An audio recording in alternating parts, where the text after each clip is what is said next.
A ver, ahí le va. Tenemos en este país hoy día,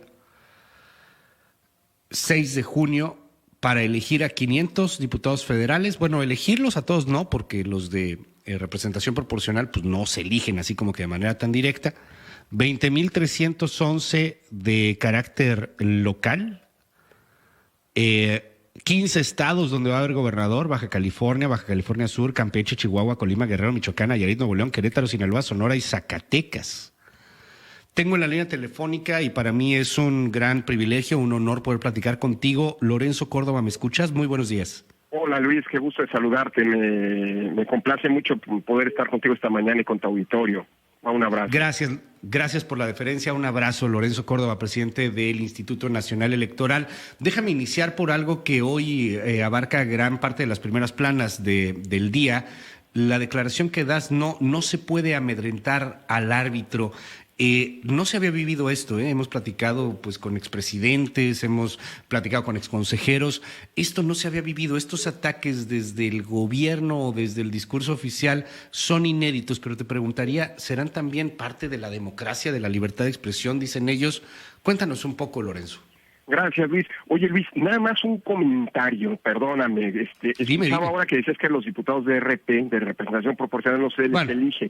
Se les elige también, pero es otro un mecanismo distinto. De manera indirecta, para llegar, claro. O sea, para definir a los diputados de representación proporcional se necesitan votos. Entonces, creo que es importante porque se ha generado, es como este lugar común desde hace mucho tiempo, de que no se les elige. Es más, yo creo que son mucho más democráticamente electos ellos que los de mayoría relativa, porque en los de mayoría relativa los votos que se emitieron en favor de aquellos candidatos que pierden la elección, pues se tiran a la basura. En cambio, los de representación proporcional sirven para que todos los votos cuenten y efectivamente se traduzcan en justo algo que hoy en día es bien importante reivindicar, Luis, que es la proporcionalidad que debe tener un órgano representativo, porque un órgano representativo implica que las mayorías y también las minorías estén representadas. Creo que es importante, perdóname Luis que me desvíe y No, por favor. Pregunta, pero Adelante. en un contexto en el que se ha hablado tanto de la sobrerepresentación y de los efectos nocivos que tiene para la democracia, creo que es importante ponerlo sobre la mesa. Y ahora sí te contesto, y discúlpame Luis, pero creo que es una anotación que valía la pena hacer. No, por favor. Mira, yo creo que es un contexto inédito. Siempre se ha jugado, piensa en un partido de fútbol, siempre se juega pues a amedrentar al árbitro. El problema es que hay ciertos límites y cuando ese amedrentamiento lo que busca es pues literalmente crear la imagen de que el árbitro es innecesario para que un juego, en este caso un juego democrático, se lleve a cabo, pues sí es un discurso antidemocrático per se, porque parte de las reglas del juego, de la democracia, es que si bien los protagonistas son los jugadores, pues el árbitro es indispensable para que ese juego se lleve a cabo. ¿Cómo acaban muchas veces los partidos de fútbol llanero, déjame decirlo así? Pues a golpes cuando los jugadores no son leales, ¿no? ¿Por qué? Pues porque no hay un árbitro y evidentemente cuando hay una falta, quien la comete va a decir que es lícita la jugada y quien no, pues va a decir que es ilegal. Entonces tú necesitas a alguien que determine si esas faltas se cometieron o no. Más todavía cuando en los últimos 30 años hemos construido un juego, el de la democracia, el de las elecciones, en donde hemos puesto tantas reglas.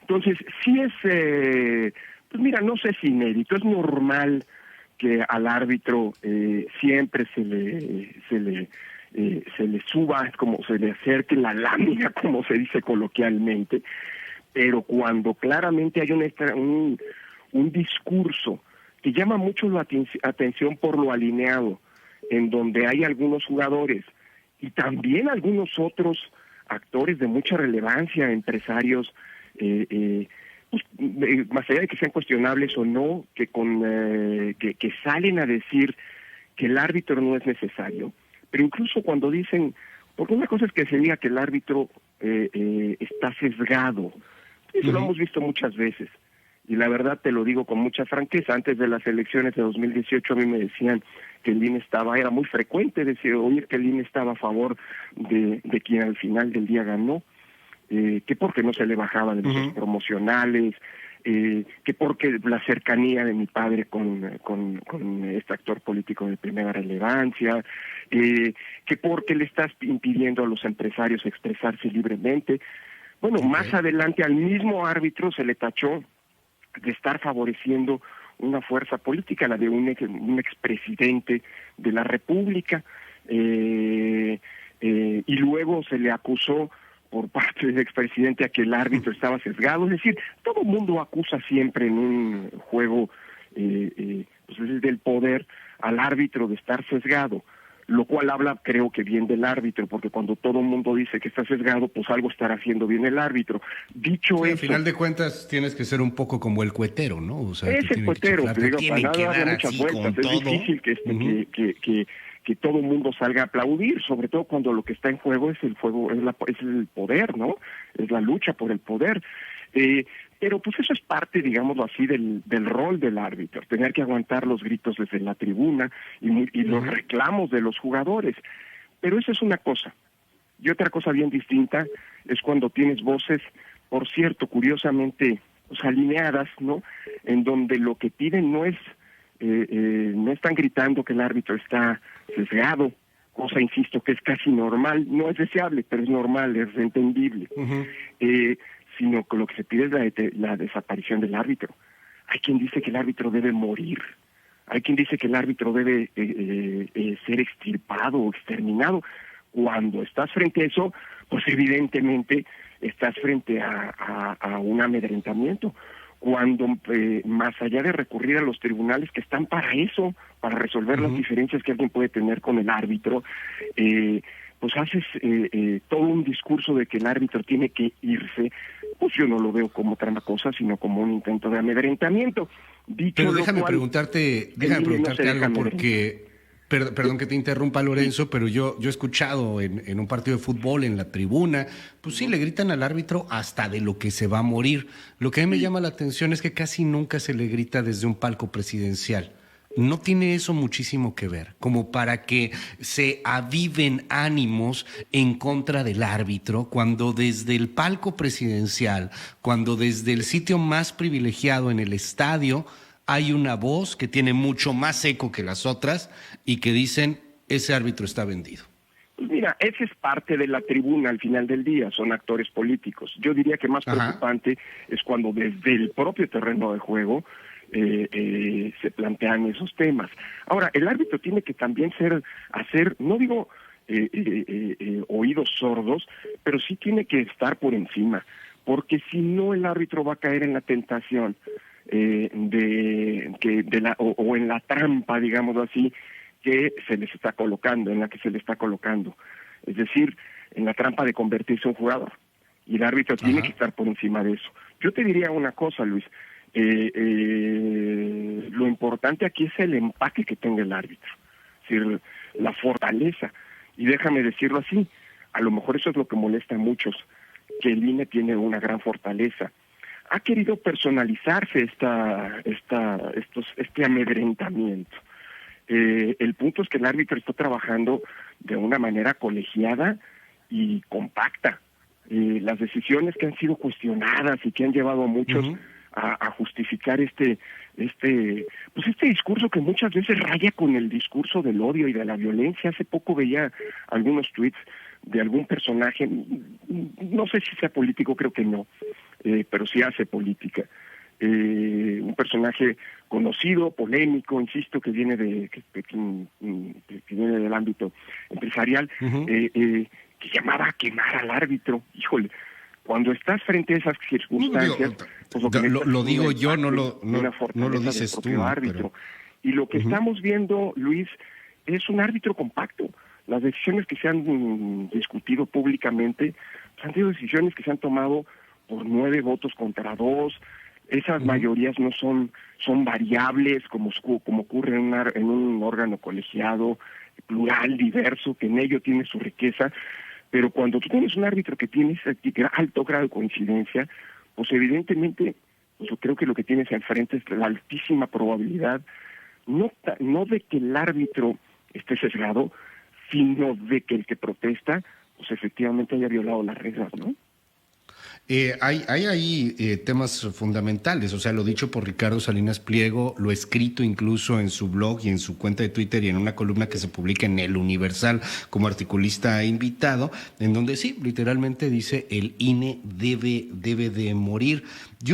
Este tipo de declaraciones me recuerdan mucho algo que tú has dicho en conferencias en donde he tenido oportunidad de escucharte, Lorenzo, y hablas de una democracia que no es lineal, no es como la evolución, en donde vamos evolucionando, vas para arriba, no es como el mentado virus, ¿no? Que va mutando, hay una latencia, se va haciendo más fuerte, por desgracia, aunque luego llegan vacunas y bueno, pues eso nos va ayudando. O sea, la democracia puede no ser lineal, la democracia puedes hoy día ser un país muy democrático y al día siguiente estar quemando tu Congreso. Preguntemos a la Alemania antes de la Segunda Guerra Mundial, por ejemplo. Yo te cuestiono hoy día, ¿ves un riesgo latente para la democracia mexicana frente a expresiones de hombres tan poderosos como Salinas Pliego o como el presidente de Morena, Mario Delgado, que están llamando pues a eso, a extirpar, a matar, a erosionar al árbitro? Mira, yo creo que las democracias, Luis, siempre llevan intrínseco, digamos así, el germen de su propia destrucción. Pero como bien dices tú en el ejemplo que ponías, ejemplos históricos hay muchos. A la democracia es un régimen político que tiene enormes virtudes frente a las autocracias. Es un régimen que procura la defensa de la libertad y de la igualdad, ¿no? Pero también es cierto que lleva pues, intrínseco el riesgo de su propia destrucción si no se cuida la democracia.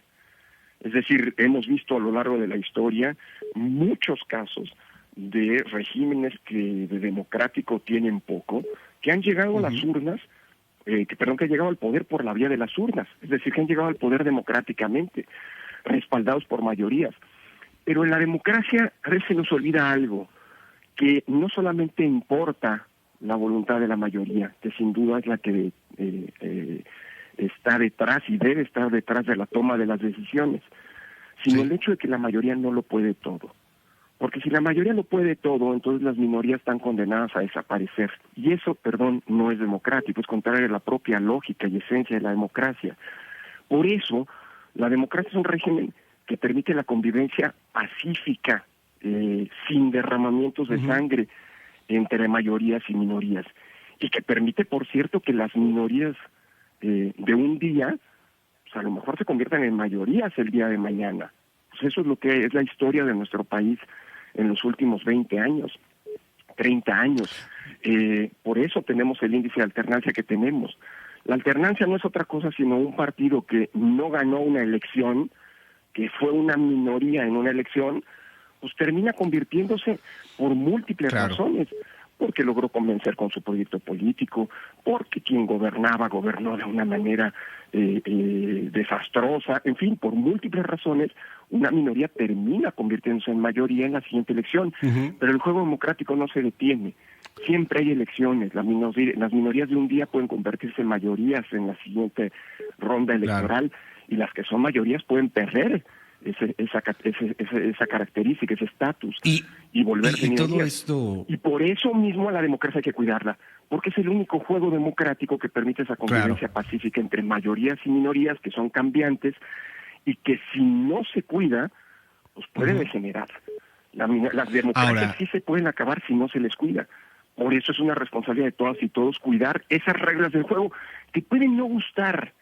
Para eso se pueden cambiar las reglas y hay momentos para cambiarlas. Pero una vez que están establecidas, que el juego empieza con ciertas reglas, pues hay que cuidarlas, ¿no? Sin embargo, déjame preguntarte, Lorenzo Córdoba, en estas mayorías que van ganando, que van obteniendo el poder, pues tienen la intención y la obligación de gobernar con base a un país de instituciones. Cuando hay algunas instituciones que empiezan a fallar o empiezan a convertirse de alguna manera en parapeto, en herramienta, en brazo de estas grandes mayorías, empieza a existir ahí un riesgo importante. Y te lo pregunto de manera concreta, directa, casi que con nombre y apellido.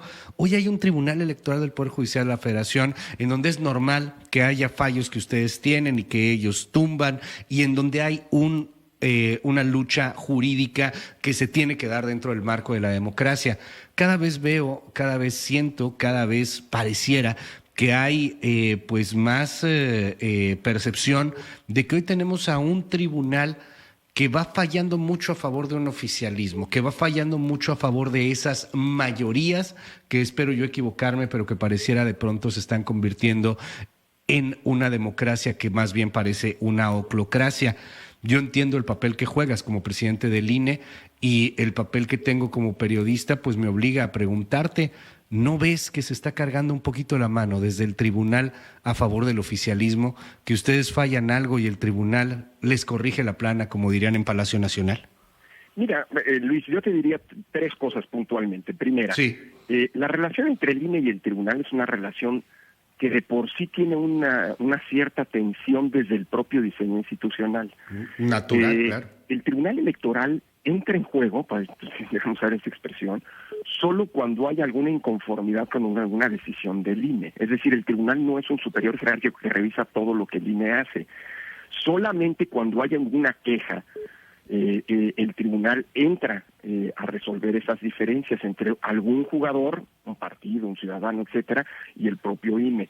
¿Esto qué quiere decir? Que cuando el tribunal conoce de un asunto, el INE es parte en una controversia. Entonces hay una natural tensión en el diseño institucional. Ahora, ¿por qué existe ese tribunal? Pues para resolver justamente, para que no haya para que el árbitro no tenga la última palabra siempre y de manera incuestionable, sino que alguien pueda pedir una revisión. Es una especie de VAR, déjame decirlo así para utilizar la metáfora del fútbol, ¿no? Uh-huh.